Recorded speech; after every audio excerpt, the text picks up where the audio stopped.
There are few jobs harder than being a truck driver. When you think about the long hours away from home, the loneliness, the regulation that they face, the fact that they are only one accident away from losing their career, it's a difficult job. I spent a lot of time thinking about why drivers stay. Our industry's been focused on why drivers leave. For 40 years, we've been saying that it's a pay problem. But it's not a pay problem, it's not a recruiting problem. It's a dignity problem. And it's one that I'm deeply interested in solving. Quick show of hands, who here has ever worked with someone who could generously be described as an idiot?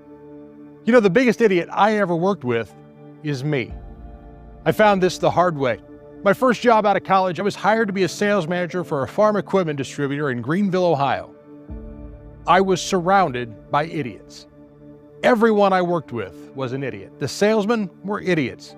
The ladies in the office were idiots. The owner of the company, he was the biggest idiot of them all. The problem was I was really good at my job, but I was lousy with people. They didn't know what to do with me, so they sent me to a seminar, dealing with difficult people. I walked in that day angry. I didn't want to be there. But I met the most phenomenal man, a man named Lance Tyson.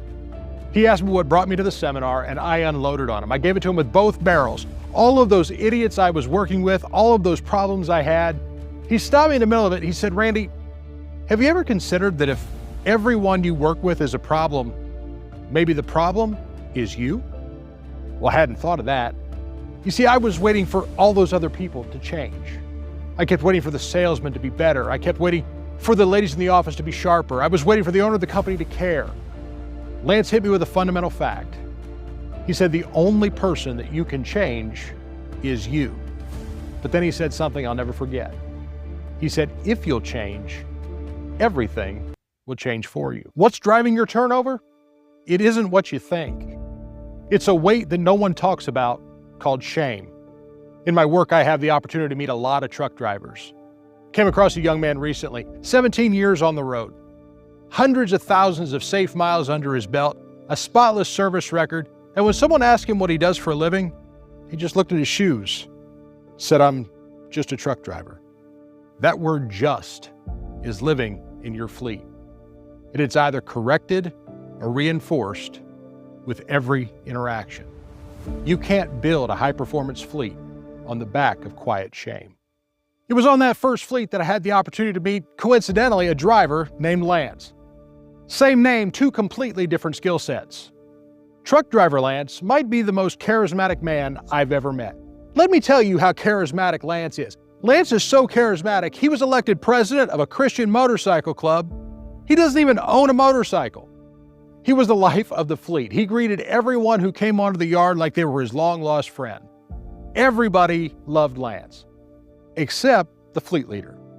That's because, as charismatic as Lance was, he had a casual relationship with time. My first week on the fleet, I could see how popular Lance was. I gave him the title, the mayor of the van yard. He loved it.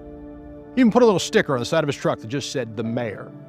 It was a big joke to everybody, until he was late to that first stop again. My fleet leader was irate. He wanted to fire him.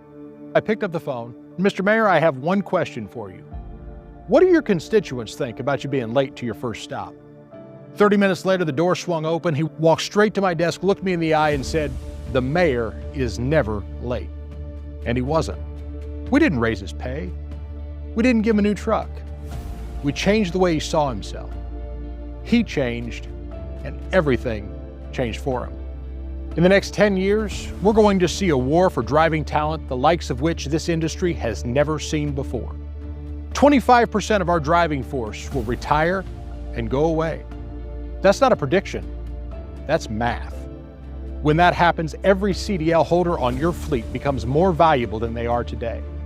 In an era where every carrier can basically offer the same pay, the same equipment, the same home time, those things become commodities.